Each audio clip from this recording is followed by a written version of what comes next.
ورونو د چا د دبابونو نه به نه یریږئ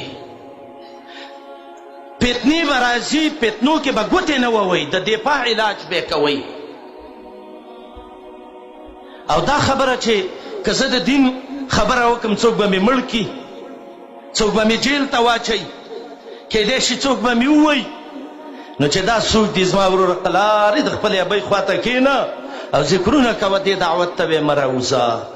دا نر دعوت دی نر سړی غواړي زما نر نیکه بابا ابراهیم د دې دعوت دپاره اور ته وغورځېدل زما نر نیکه محمد رسول الله د دې دعوت دپاره زهر پې وخوړلی شو چې اخر یې له د سر رګونه وشلول زما نر مشر عمر ابن الخطاب چې د هغې په کلمو کې ابو لؤلؤ ظالم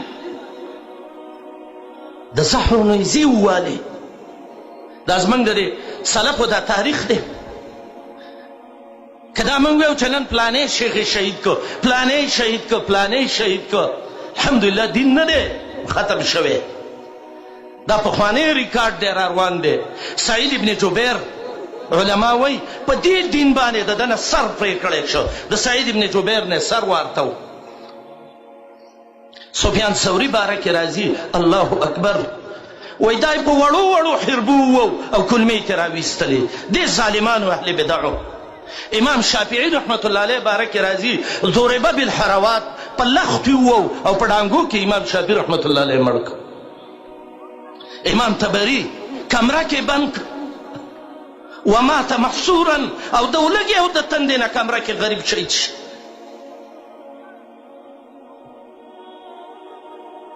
قاضي عیاض چې مشهور عالم دی شفا والا د ده باره کې راځي چې دا اول یې راځوړند که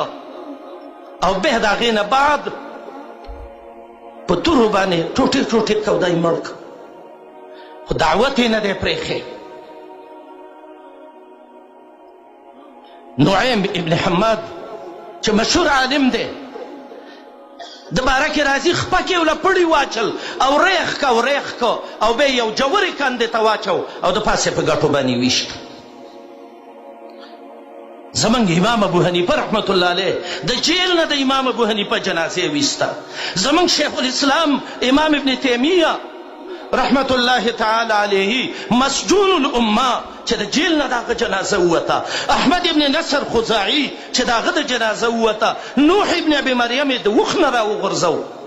نن که زمونږ یو شیخ شهید کی زمونږ یو عالم شهید کی نو دا یېره به په هغه چای چې نه مني او چې سړی کال له ځان ته غریب وی نو څه کالي دي ووایي کاله پورې سوچونه خو به ورته نه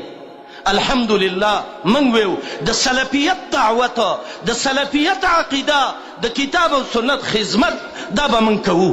به کنده خیره که زمونږ مال پکې ځي یو ځل نه زر کارتې دې لاړ شي که زمونږ بچي مړه کېږي که زمونږ ښځې کونډې کېږي که زمونږ بچي یتیمانان کېږي او که زمونږ په غوښو باندې مرغان او چړې په هغې کې نوځي او په ګولو سورې سورې کېږي رب الکعبه مې دې قسمي چې موږ پې خوشحاله یو او دا خپل سعادت ګڼو اذا كانت الاجساد للموت خلقت فموت سبیل الله بالمرء اجمل مرګ به راځي تاوان به راځي جیلونه به راځي دا ټول دې راشي خیر دی خو په یا لیت بیني و بین الله عامرو بس چې الله سبحانه وتعالی زموږ نه خوشحاله وي الله دې زموږ نه خوشحاله شي او ابن قیم وایي موږ داسې یو ړانده زمانه کې راغلي وو وایي تمیز نه دی معلوم والله لو خالفت نص رسوله نصا صریحا واضح التبیان وایي قسم په الله که د قرآن او حدیث صحیح خلاف وکړې ته